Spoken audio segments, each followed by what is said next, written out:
Man Cairns and O'Brien firm, and it's been a ride. It's been a great ride. It's been a roller coaster, but as none of the game we played as kids, shoots and ladders, I was hitting all the ladders, didn't hit the shoots. So anyway, I have some things to say, because I have a lot inside my head. Unfortunately, Judge Radigan's here. He just went to the wrong place. But I'll see him soon. Judge Lorino, Judge Kelly, John and Betty Mann, family and friends. Thank you for coming tonight. Thank you for staying, Judge. Yeah. I mean, some of our guests had to leave early, but the ones that have stayed get to see Dos Equis, me, and Larry. And then, by the way, Dos Larry. Dos Larry. Don't leave because I put a song together that the band's going to accompany me on hopefully before you leave. After this is over, maybe they serve and dessert. Anyway, welcome to my second retirement party. Based upon what I've had to go through over the last couple of weeks, it seems that I really suck at retiring. It hasn't gone as well as I've been planning. Just when I thought I was out, they pulled me back. Right. So, despite my seeming inability to accomplish a smooth and easy separation from the working world, I assure you that very soon I will have done it. Okay? At this time, I look back on my working career and my working life and concluded and I've concluded whether or not I've been a success or not. What is equally important is whether or not my peers, who I've worked with over the years, would consider my working career as a success or not a success. I have a pretty good idea what they would think, and based upon what I've heard tonight, it certainly has been a success. The one thing I'm totally assured of is that I am truly blessed and a lucky man. Many years ago, Celeste's mother, Mary Pitteret, referred to me as Lucky Larry. And it's kind of stuck, just because she concluded that good things were always happening to me. While I never won a lotto or a Powerball, I have been fairly successful in little things in life. Little successes that, of course, at least my mother, whose bar is not set that high, but it's high enough for her to think that I'm a lucky guy. I mean, I've been successful and lucky in mostly little things, like whether it be choosing the shortest route to a destination and the number of cars that we were driving to. Of course, traveling 3 times the speed limit certainly helped me get there earlier than anybody else. Or routinely selecting what turns out to be the most delicious item on the restaurant menu. Celeste, you'll agree with that? From time to time. Followed by others saying, I should have selected what you did. You are such a lucky guy. My wife, Celeste, later shortened my Lucky Larry to just plain old LL, and I hear that from time to time. And I can't disagree that I've had my share of luck over the years. In fact, my luck began even before I was conceived. Figured that one out. Celeste probably knows. My father, Lawrence Murphy Sr., was only 5'1". He had the good sense to marry a woman named Teresa, who was 5'7". He was the original Lucky Larry, as far as I'm concerned, and my brother would agree. He was lucky to have found Teresa, as my brothers can attest. Had he not married tall, I might have been giving this speech. I've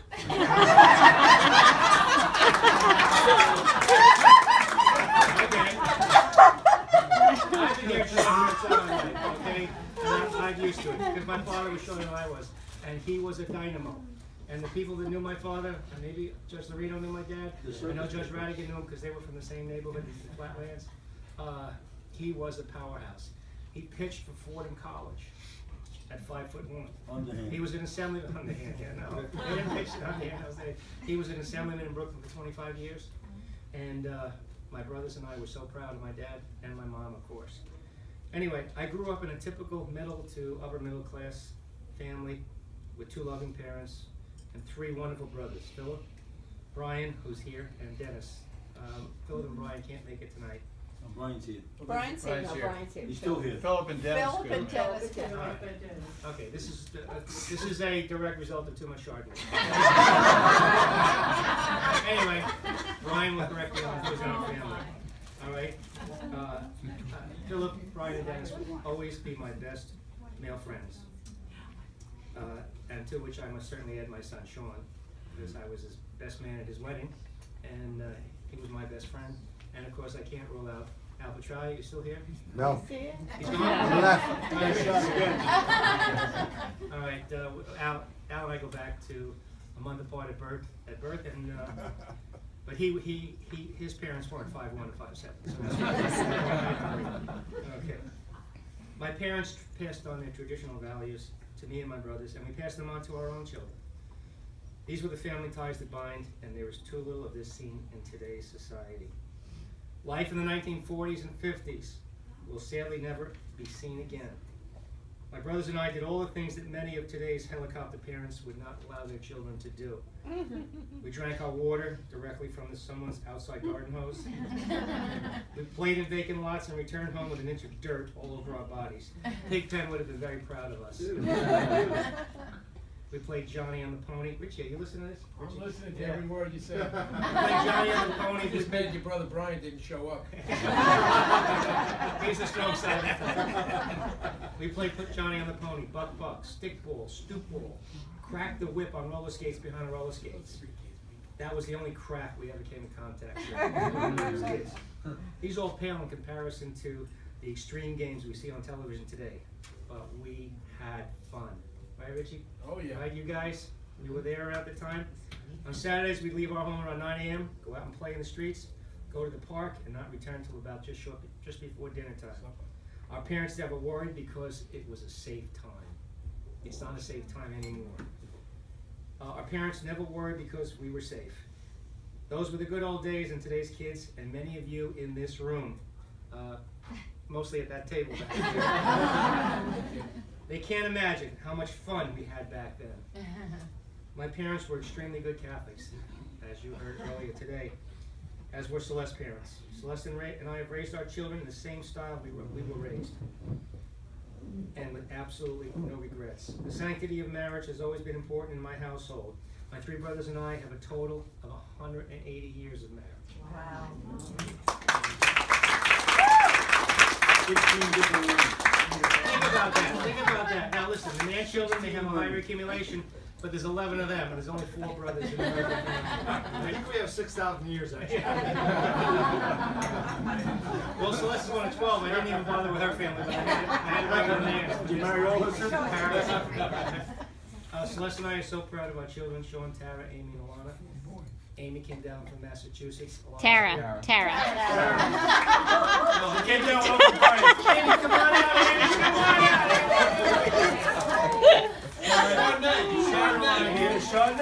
Sean's coming next Tuesday, so we can keep this going party long enough. Sean can get with my grandsons. I'm taking a Bellevue into this speech. I'm so proud of my family, and now will be my opportunity to devote more time to my children and grandchildren. I know you, as my friends, wish Celeste and me well in that endeavor, even though it pays no salary. It does pay something much more special, something that MasterCard calls priceless. I will likely be judged and remembered mostly for my legal career. It started with my working beside my father after graduating from Fordham College and then Fordham Law School, where my father went before me, a few years before me. I worked with my father for a few years before I got a job in the Brooklyn Surrogates Court. Bernie Eckstein, I guarantee you, not even Judge Sobel has heard the name. Judge Sobel, Judge Lorino has heard the name Bernie Eckstein. Bernie Eckstein was one of the members of my father's local Democratic Club. Yes, Democratic Club. as you grew up. That's correct. Bernie Eckstein told my father that he was retiring from the Kings County Surrogates Court. He told my dad what a great job it would be for Lawrence. That was my official name then, but you can call me El Jefe if you. Bernie Eckstein told my father that the work at the Brooklyn Surrogates Court was a breeze, and the employees could go home every day at 2 p.m. He would take his lunch hour and never return. Unfortunately, after I started there, it turned out that the work was not a breeze, and I found out that Bernie Eckstein was the only guy who went home for lunch. My first job title was as a law assistant trainee. And as I recall back then, it was a long time ago, I have a recollection of them fixing training wheels on my briefcase, at least until I got out of the trainee stage. It was there I met Judge Sobel. Judge Nathan Sobel, the Van Surrogate, who was one of the most brilliant jurists that ever donned a black robe. And I'm sure, and I know Judge Lorino would attest to that. And Judge Radigan was here, he would say the same thing. They both knew him very well. I learned the correct legal attitude from Judge Sobel that carried me through the rest of my career. On my first writing assignment at the Brooklyn Surrogates Court, I had a case where a young mother died, survived by her young husband and a very young infant child. The mother, unfortunately, probably had some money, and she put it into a bank account that was in trust for the infant child, which the father was not able to reach. She created this trust account, and the husband, the surviving spouse, eventually got some advice from a lawyer that said he could file a claim against the estate and the bank account for a right of election. But by this time, the statutory period had long run out. So the lawyer brought a proceeding to extend the father's time to file his elective share. Since this was my first assignment, I was going to research this thing to death. I didn't want to miss anything.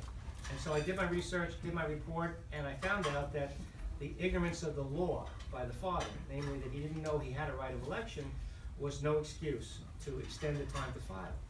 So, based on the law, I wrote my report, handed it into the law department, to the chief, who read it, showed it to the surrogate.